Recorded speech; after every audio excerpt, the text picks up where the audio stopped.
Gas cylinder पर अतिरिक्त वसूली से भागलपुर में हंगामा, एनके एजेंसी पर फूटा उपभोक्ताओं का गुस्सा। भागलपुर जिले की HP NK cooking gas agency पर उपभोक्ताओं ने गैस रिफिलिंग पर 50 रुपए अतिरिक्त वसूली को लेकर तीखी नाराजगी जताई है। ग्राहकों का कहना है कि ऑनलाइन बुकिंग के दौरान 950 रुपए कैश मेमो मिला, लेकिन सप्लायर ने डिलीवरी पर 950 रुपए की मांग की। जब शिकायत लेकर उपभोक्ता एजेंसी पहुंचे तो प्रबंधक रहमान ने वेंडर की लेट लतीफी को कारण बताया और चुप्पी साध ली। यह मामला सिर्फ उन उपभोक्ताओं का नहीं बल्कि सैकड़ों लोग इस गड़बड़ी का शिकार हो रहे हैं। जनता पूछ रही है, जब बुकिंग सस्ते दर पर की जाती है तो महंगे दर पर डिलीवरी क्यों? क्या सरकार इस मनमानी पर कार्रवाई करेगी या जनता इसी तरह ठगी जाती रहेगी? हाँ, तो फिर वो बढ़ जाता 900 रुपये थी। हाँ। और आज जो है कि 8 तारीख या 4 तारीख को बढ़ गया, 950 हो गया। हाँ। तो क्या पेमेंट करना पड़ता है आपको? वही फिर बढ़ा के ही पेमेंट करना पड़ता है। कितना जो पेमेंट बोलते हैं वो लोग बढ़ा के? हाँ। क्या उसका स्लिप मिलता है आपको? नहीं। जो बढ़ा के पेमेंट नहीं। कुछ स्लिप कुछ प्रूफ दिया जाता है? No sir. ओटीपी आपकी वैलिड होती है कि नहीं होती है? होती है। ओटीपी वो आता है 3 तारीख को। ओटीपी वैलिड रहती है सर, लेकिन अमाउंट वैलिड नहीं? नहीं। नो क्या सर। नाम है सर? मेरा नाम हुआ शुभम कुमार। आप कस्टमर? सर क्या आखिर सर पैसे जो ज़्यादा लग रहे हैं, जैसे 3 तारीख को कोई बुकिंग कराया, आज उसको डिलीवरी मिला, तो सर पेमेंट और उसमें मैसेज आ रहा है, ओटीपी आ रहा है कि 900 रुपये 50 पैसे आपको जमा करना है ई कैश मेमो में। लेकिन सर वहाँ पे पब्लिक से, कस्टमर से 951 रुपये करके लिया जा रहा है। क्या कहिएगा सर इसको? As per terms condition date of delivery जो भी होता है, आपके कैश मेमो पे वेरिएशन अमाउंट लिखा रहता है, तो कैश मेमो को देख करके आप पेमेंट करिए। ठीक है, अगर प्राइस बढ़ जाता है तो वेरिएशन अमाउंट उस पर मेंशन रहता है, घट भी जाता है तो घटा हुआ अमाउंट उस पर मेंशन रहता है, तो वो पेमेंट आप देख करके उस पर आप पेमेंट कर सकते हैं। तो सर जैसे कंपनी जो है वो ई कैश मेमो क्या वो झूठा है? देखिए नहीं, ई कैश मेमो सच है। जिस डेट में, जैसे आज 15 तारीख है, आज के डेट में गैस का प्राइस 950 रुपये 50 पैसा है। अगर रात में अगर इसका प्राइस बढ़ जाता है तो नेक्स्ट डे वो कैश मेमो फिर से री ओपन में चला जाता है, री जनरेट में चला जाता है, और फिर री जनरेट होकर वही कैश मेमो पे जो प्राइस बढ़ा हुआ या घटा हुआ रहता है वो मेंशन रहता है और वो उस पर आपको पे करना होता है। तो सर इसका मैसेज तो कस्टमर को आता नहीं है। देखिए मैसेज क्या है कि टेक्निकल इशू के कारण भी कभी कभी नहीं जाता है। ये हो सकता है आपके घर पे अगर जा रहा है तो आप कैश मेमो देखकर ज़रूर लें, अदरवाइज़ बिना कैश मेमो देखकर आपको डिलीवरी नहीं लेना है। तो कैश मेमो भी तो सर नहीं दिया जाता है ना? कैश मेमो आप मांगिए, वो आपका अधिकार है। आपके पास अगर बिना कैश मेमो के हमारा डिलीवरी बॉय जाता है तो आप गैस लेने से डिनाई कर दीजिए। तो सर ओटीपी वैलिड होती है, जो ओटीपी उस समय एक्चुअली क्या है कि अगर प्राइस कन्वर्जन होता है तो ओटीपी तो सेम रहता है, लेकिन जब बुकिंग जो है आपका दोबारा कन्वर्ट होता है तो ओटीपी अलग से उसको वेरीफाई नहीं करती है, वही ओटीपी पे सेम कार्य करता है, लेकिन डिफरेंस अमाउंट जो होता है वो कैश मेमो के ऊपर मेंशन रहता है। परिचय सर आपका? मैं रहमान, एनके कुकिंग का प्रबंधक। मुर्शिदाबाद हत्याकांड पर आक्रोश, भागलपुर में ममता बनर्जी का पुतला दहन। पश्चिम बंगाल के मुर्शिदाबाद में एक हिंदू परिवार की निर्मम हत्या को लेकर पूरे देश में गम और गुस्से का माहौल है। इसी कड़ी में भागलपुर में भारतीय जनता पार्टी के कार्यकर्ताओं ने विरोध प्रदर्शन करते हुए मुख्यमंत्री ममता बनर्जी का पुतला फूंका। प्रदर्शनकारियों ने आरोप लगाया कि 35 वर्षीय शिक्षक गोपाल पाल, उनकी गर्भवती पत्नी और मासूम बेटे की नृशंस हत्या धर्म विशेष के कट्टरपंथियों ने की, लेकिन राज्य सरकार चुप्पी साधे हुए है। सोशल मीडिया पर वायरल इस मामले ने सरकार की संवेदनशीलता को उजागर किया है। भागलपुर जिला अध्यक्ष ने चेतावनी दी है कि अगर ममता सरकार ने दोषियों पर कार्रवाई नहीं की तो बड़ा आंदोलन किया जाएगा। वो कहीं न कहीं संरक्षण देते हुए नजर आ रही है। आज भारतीय जनता पार्टी के बैनर तले भागलपुर के भामाशाह चौक पर हम सबों ने ममता बनर्जी का पुतला दहन किया है और हम सरकार से यह मांग करते हैं हम कि वहाँ पर पश्चिम बंगाल में ममता सरकार को बर्खास्त किया जाए, वहाँ पर राष्ट्रपति शासन लगाया जाए और बहुसंख्यक समाज जिनके ऊपर इतने अत्याचार ढाए जा रहे हैं उनको न्याय दिलाना चाहिए, उनको त्वरित न्याय मिले। इस बात के लिए हम सब लोग कार्यकर्ता यहाँ पर बिहार में संघर्ष कर रहे हैं कि बंगाल में हमारा कोई भाई, बंगाल में हमारी बहन ममता सरकार के इस घिनौने कृत्य में वो अपने आप को पीछे नहीं पाए, वो अपने आप को सशक्त समझे, इसलिए उनकी आवाज को हम बिहार में यहाँ बुलंद कर रहे हैं। उम्मीद है कि हम सबों को न्याय मिलेगा। के चौक पर हम लोगों ने भारतीय जनता पार्टी के परिवार के लोगों ने किया है और यहाँ से संदेश देने का काम किया है और साथ ही भारत सरकार से मांग भी कर रहे हैं कि अराजक स्थिति है, जंगल राज हो गया है पूरे बंगाल के अंदर और आज क्रांतिकारियों की आत्मा कहीं न कहीं रो रही है और ऐसे जहाँ से राष्ट्रगान, जहाँ से राष्ट्रगीत का प्रवाहवान हुआ, जहाँ से क्रांति का सूत्रपात होता है, वह भूमि आज रक्त रंजित भूमि हो गई है और जहाँ स्वामी विवेकानंद ने पूरे विश्व को संदेश दिया, वह भूमि जहाँ बंकिम चंद्र चटर्जी की भूमि जिन्होंने राष्ट्रगीत दिया, रविन्द्रनाथ टैगोर की भूमि, खुदीराम बोस की भूमि, सुभाष चंद्र बोस की भूमि आज अपने आप वह जो लोकतंत्र है उसको कलंकित करने का काम कर रही है। इसीलिए पूरे देश के अंदर जो रोष है, जो गुस्सा है, जो सड़कों पर दिख रही है और यह संकेत है अगर वहाँ सरकार नहीं चलती है तो यहाँ के लोग सड़क से लेकर सदन तक पूरी अपनी बात रखने को तैयार है और सरकार से मांग भी कर रही है कि अब बहुत हो गया, वहाँ राष्ट्रीय शासन। सड़क हादसे में आवास सहायक गंभीर रूप से घायल। भागलपुर जिले के नारायणपुर प्रखंड स्थित राष्ट्रीय राजमार्ग NH 31 पर एक दर्दनाक हादसा हुआ, जहां बाइक और ई रिक्शा की टक्कर में भवानीपुर पंचायत के इंदिरा आवास सहायक आशा देवी गंभीर रूप से जख्मी हो गई। स्थानीय लोगों ने उन्हें तुरंत सामुदायिक स्वास्थ्य केंद्र नारायणपुर पहुंचाया, जहां प्राथमिक उपचार के बाद चिकित्सकों ने उन्हें मायागंज भागलपुर रेफर कर दिया। जख्मी सहायक नाथनगर के टमटम चौक की निवासी है। पति का नाम? क्या घटना हुई है? पंचायत जा रहे थे भवानीपुर, मोटरसाइकिल से टोटो से टकरा करके एक्सीडेंट हो गए। क्या कार्य करते हैं? सहायक, इंदिरा आवास सहायक। कहाँ के लिए? भवानीपुर।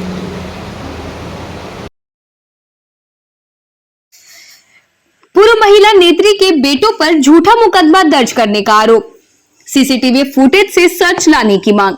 भागलपुर के परबत्ती लब्बू पासी लेन इलाके में 3 भाइयों ने अपने खिलाफ दर्ज एक झूठे आपराधिक मामले को लेकर प्रशासन से निष्पक्ष जांच की मांग की है। सूरज कुमार शाह, गौतम शाह और अजय शाह का कहना है कि उनकी स्वर्गीय मां प्रमीला देवी, जो महिला संघर्ष समिति की अध्यक्ष थी, के नेतृत्व में 2016 में हुए शराबबंदी आंदोलन की वजह से उन्हें साजिश के तहत फंसाया गया। उनका दावा है कि जिस दिन की घटना का आरोप उन पर लगाया गया था, उस दिन वे अपने कार्यों में व्यस्त थे और इसके समर्थन में उनके पास सीसीटीवी फुटेज भी है। आरोप है कि सूचक रंजीत मंडल, जो स्वयं आपराधिक प्रवृत्ति का है, ने चुनाव प्रचार में सहयोग न करने के कारण उन्हें झूठे मामले में फंसाया है। पीड़ित परिवार ने प्रशासन से इस मामले की निष्पक्ष जांच और उचित कार्रवाई की अपील की है। पाया जा रहा है कितने लोगों के खिलाफ केस किया है? 12-13 लोगों के खिलाफ केस किया गया है। क्या कारण लगता है? कारण वो हमेशा धमकी देता था कि सब लोगों को फंसाएंगे। क्यों फंसाएंगे? पुराना रंजिश है। चुनाव कहाँ है? आज हम वरीय अधीक्षक पुलिस आवास आए हुए हैं, SSP साहब के आवास पे। मिले SSP साहब से? जी। क्या बोले SSP साहब? मिले नहीं, वो रिसीविंग दिए हैं। थाना से क्या कुछ नहीं आश्वासन मिला? थाना से अभी कुछ आश्वासन नहीं मिला है। थाना गए थे? नहीं, थाना भी नहीं गए, डायरेक्ट यहीं आ गए। जी। क्या नाम है? सूरज कुमार साहब। SSP अथी पे है आवास पे। क्या मामला? मामला है कि 2022 में चुनाव था, जो कि मुखिया का चुनाव होता है, तो उसमें रंजीत मंडल मेरे घर पर आया था। तो हमको बोला कि अजय ऐसे ऐसे बात है, हम चुनाव पे खड़ा हो रहे हैं, तुम लोग सहयोग करना हमको।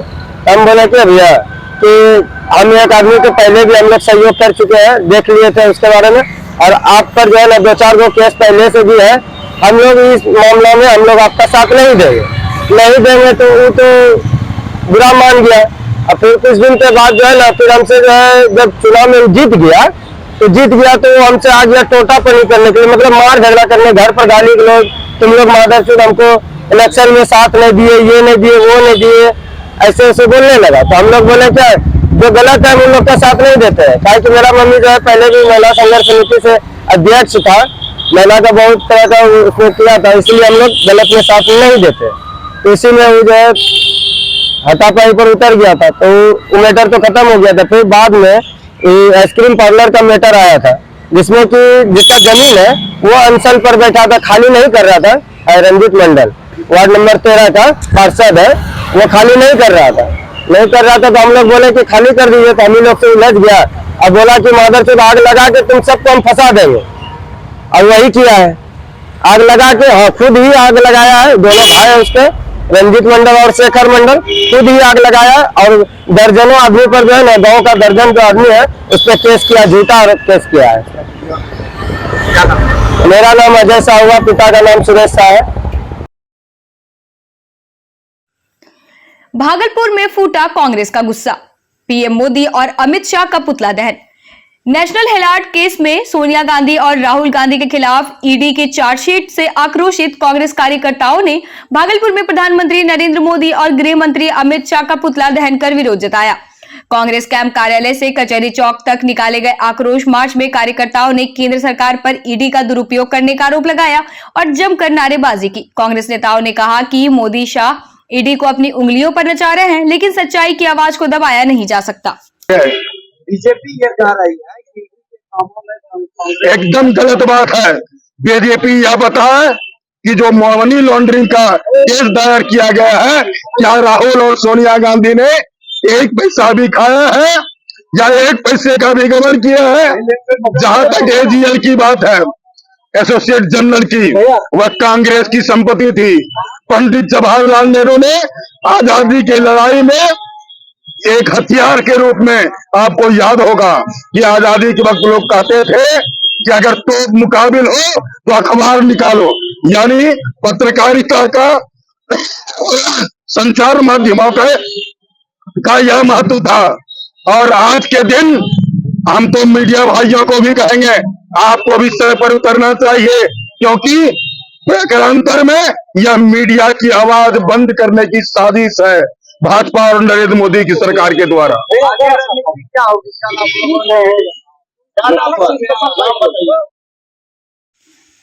आचार संहिता उल्लंघन के 2 मामलों में कांग्रेस विधायक अजीत शर्मा को मिली राहत। भागलपुर से एक बड़ी खबर सामने आई है, जहां कांग्रेस विधायक अजीत शर्मा को आचार संहिता उल्लंघन के 2 मामले में राहत मिली। भागलपुर व्यवहार न्यायालय के एमपीएमएल कोर्ट के समक्ष पेश होने के बाद कोर्ट ने उन्हें बेल दे दी। पहला मामला 2015 के विधानसभा चुनाव से जुड़ा था, जब बिना अनुमति 2 लोगों ने कांग्रेस का झंडा बाइक पर लगाकर आचार संहिता का उल्लंघन किया था। दूसरा मामला 2020 के विधानसभा चुनाव के दौरान कोविड नियमों का उल्लंघन कर सैकड़ों कार्यकर्ताओं के बिना मास्क रैली निकालने संबंधित था। दोनों मामलों में कोर्ट ने विधायक अजीत शर्मा को राहत दी है। भाई देखिए, आचार संहिता का मामला है, हम लोग चुनाव लड़ते रहते हैं तो उसी आचार संहिता का चलते रहता है। अब कोई वर्कर झंडा लगा के गया तो हम पर, चूंकि हमारा ही पंजा छाप है, कांग्रेस का निशान, हमी पर केस होगा। वही सब केस था आचार संहिता का। एक में तो बेल हो गया है, दूसरे में भी हो गया ना जी, सब में बेल हो गया और अगला तारीख दिया है, निष्पादन हो जाएगा। मॉडल कंडक्ट का वायलेशन का एक केस मुकदमा हो गया था, कार्यकर्ताओं ने जुलूस निकाला था, उसी में इनको मुद्दाले बना दिया गया। उसी से सेम उसी का एक केस था, पुराना केस था 15 का बेल हो गया। क्या हुआ उसमें सर? बेल हो गया, एक्विजिशन एक्सपायरेंस सुना दिया गया। डेट कब पड़ा? अगला डेट पड़ जाएगा और एक डेट में 22 को पड़ेगा। 2 केस था, 22 केस। अपना परिचय नाम? मैं आशुतोष राय हूँ, ये भाई ऋषिकेश जी हैं, हम लोग इनके। पीएम सूर्य योजना, अब आम लोगों का बिजली बिल होगा शून्य। भागलपुर के समर न्यायालय स्थित समीक्षा भवन में जिलाधिकारी डॉक्टर नवल किशोर चौधरी ने पीएम सूर्य योजना घर के तहत अधिकारियों से संवाद किया। इस योजना के तहत आमजनों को मिलने वाली सब्सिडी के बारे में चर्चा करते हुए उन्होंने कहा कि इससे बिजली बिल में भारी गिरावट आएगी और कई परिवारों का बिल शून्य हो जाएगा। जिलाधिकारियों ने अधिकारियों को सख्त निर्देश दिए कि योजना का व्यापक प्रचार प्रसार किया जाए ताकि ज्यादा से ज्यादा लोग इसका लाभ उठा सके। इस महत्वपूर्ण बैठक में कई वरिष्ठ अधिकारी भी मौजूद थे। वो लगा सकते हैं और बैंक भी इसमें लोन करता है, सबसे खास बात ये है।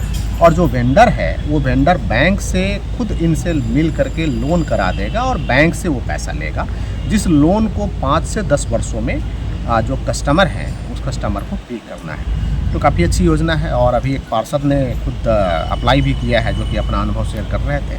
और मुझे विश्वास है कि ऐसा करके हम लोग जो बिजली की हमारी खपत है जो बिजली हम लोग कोयला से बिजली उत्पन्न कर रहे हैं, हाइड्रो पावर से बिजली उत्पन्न कर रहे हैं, उसके प्रेशर को हम लोग कम करेंगे और लोग अपने बिजली बिल की खपत को नगण्य करेंगे। करते से बहुत जो मध्यम वर्गीय परिवार होते हैं उनको कठिनाई का सामना करना पड़ता है। तो जब सोलर पैनल लग जाएंगे तो उनका पोस्ट पेड कनेक्शन होगा और जितना कंज्यूम होगा, जितना कंजम्पशन होगा, वो यूनिट उनके पास जो जनरेट होगा, तो अगर कोई ज़्यादा जनरेट हो रहा है सोलर पैनल के माध्यम से यूनिट, और अगर आपका कंजम्पशन कम है तो सारा स्टोर होगा और इस तरह से एक समय ऐसा आएगा कि ज़ीरो बिजली बिल होगा। और दूसरी बात की जो लागत है, कुछ एक आध दो वर्षों के बाद वो लागत भी आम नागरिकों का वो भी एक मॉडरेट हो जाएगा, यानी कि लागत जो लगा है उसको हम लोग वसूल कर लेंगे। तो ये बहुत अच्छी योजना है और आज हर लोग जो चाहते हैं कि जीरो बिजली बिल हो, उसके लिए पीएम सूर्य घर योजना को अपनाएं और इसका लाभ लें, सोलर पैनल अपने घरों में लगाएं और बिजली बिल का बचत करें। ये मैं भी आपके माध्यम से, आपके चैनल के माध्यम से मैं आम लोगों से कहती हूं। भागलपुर स्थापना दिवस पर भव्य आयोजन, निबंध व लोगो प्रतियोगिता भी। 4 मई को जिले के स्थापना दिवस धूमधाम से मनाया जाएगा, जिसकी तैयारियां जोरों पर है। जिलाधिकारी डॉक्टर नवल किशोर चौधरी की अध्यक्षता में आयोजित बैठक में इस दिन को सांस्कृतिक कार्यक्रमों, निबंध प्रतियोगिता और बच्चों के लिए भागलपुर पर आधारित लोको निर्माण प्रतियोगिता के साथ मनाने का निर्णय लिया गया। इसके अलावा प्रभात फेरी और भव्य सांस्कृतिक प्रस्तुतियां भी होगी। इस कार्यक्रम के लिए 5 लाख की राशि आवंटित की गई है और प्रशासन ने इसके सफल आयोजन के लिए पदाधिकारियों को जिम्मेदारियां सौंप दी है। भागलपुर स्थापना दिवस को लेकर अधिकारियों का कहना है कि इस आयोजन को बेहतर तरीके से सजाया जाएगा। क्या करना है, क्या आपका प्लान है? अभी हम लोग इसी पर विचार कर रहे थे। अनुमंडल पदाधिकारी सदर महोदय ने कहा कि स्तरीय कार्यक्रम करवा दिया जाए।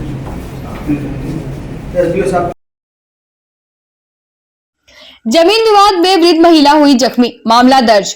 अमरपुर थाना क्षेत्र के रामचंद्रपुर इठहरी गांव में जमीन विवाद के चलते एक वृद्ध महिला गंभीर रूप से जख्मी हो गई। पीड़िता अनिता देवी जो बकरी चराने खेत में गई थी, पर शुकर यादव और बिट्टू यादव समेत अन्य परिजनों ने लाठी डंडे से हमला कर दिया। हमले में घायल अनिता देवी को अस्पताल में प्राथमिक उपचार मिला। उनके पति जयकांत यादव ने पुलिस में मामला दर्ज कर आरोपियों के खिलाफ कार्रवाई की मांग की है।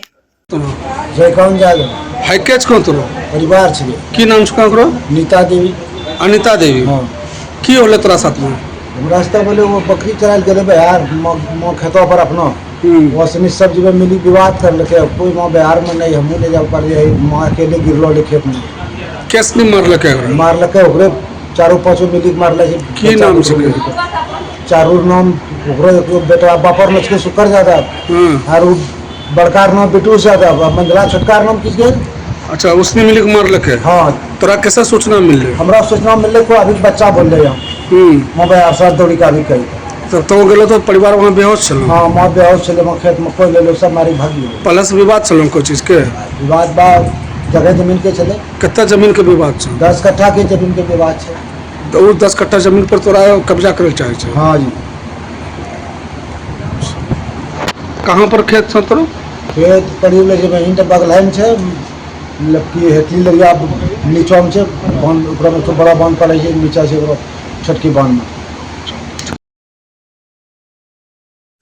ओलावृष्टि से हुई फसल नष्ट, किसानों ने बीएओ से मुआवजे की मांगी। अमरपुर प्रखंड में 12 और 13 अप्रैल को हुई ओलावृष्टि ने किसानों की रबी और आम की फसलों को भारी नुकसान पहुंचाया है। आक्रोशित किसानों ने गुरुवार को प्रखंड कृषि पदाधिकारी से मिलकर लिखित आवेदन देकर मुआवजे की मांग की है। किसानों का कहना है कि बेमौसम बारिश और ओलावृष्टि से उनकी फसलें बर्बाद हो गई, जिससे कर्ज में डूबे किसानों की मुश्किलें बढ़ गई। किसान नेताओं ने भी मुआवजे की मांग की है। कृषि पदाधिकारी ने बताया कि 31 अप्रैल तक आवेदन स्वीकार किए जाएंगे और किसानों को मुआवजा दिलाने के लिए सभी पंचायतों का दौरा कर नुकसान का आकलन किया जाएगा। किसानों के प्रति जो है सो अच्छा इनका सहानुभूति रहा करता है। हमको विश्वास है कि ये हम लोग आवेदन कहीं न कहीं लाभ देना चाहेंगे। तो हम लोग कर्ज की जिंदगी जीने वाले लोग, और ऐसी स्थिति में इनके मदद की आशा ही नहीं, विश्वास रखकर हम लोग आए हैं और उस विश्वास को शायद आप तोड़ना नहीं चाहेंगे। माफी के साथ आपका अंग है हम लोग यहीं पर दीजिए, यहीं पर सब जगह से रिपोर्ट लिया जा रहा है, संकलित करके 19 तक का जो पूरा है। और ये जो अभी जो ये बता रहे हैं अभी ये 14 का बनवा रहे हैं। सर किसानों का आरोप है कि यहाँ से जीरो रिपोर्ट करके दिया गया है। 14 का 14 का क्या? 14 तारीख को, तो 14 तारीख को इनफैक्ट बाका अमरपुर में नहीं हुआ, 12-13 की रात में हुई। वो रिपोर्ट अभी जाना है, हो जाएगा। वर्षा तो यहाँ 12 है सर, 12 से ही हो रही है। 14 तक नहीं लिखा हुआ है, 14 को। लेकिन सर भयंकर वर्षा हुई है, ओलावृष्टि तो कर रहे नहीं, 14 को नहीं बोल रहे हैं केवल। चलिए, अच्छा, अभी कुछ पंचायत में जो क्षतिपूर्ति का पैसा भी वितरण किया जा रहा है, जैसे कि कामदेवपुर पंचायत में, सभी में किया जाएगा। और किसानों के पास ये तो हमारा है ही कि हम इनपुट सब्सिडी के रूप में देंगे। इन लोगों को कुछ लाभ मिलेगा सर? ये तो मिलेगा ही। और एक सभी किसान भाई हमारे फसल सहायता के लिए 31 तक हमारा डेट बढ़ गया है, उसमें भी अप्लाई करें। इनपुट सब्सिडी के लिए हम भी प्रयास करेंगे और आप लोग जहाँ तक, हाँ सर, डालना आ जाता है जब कर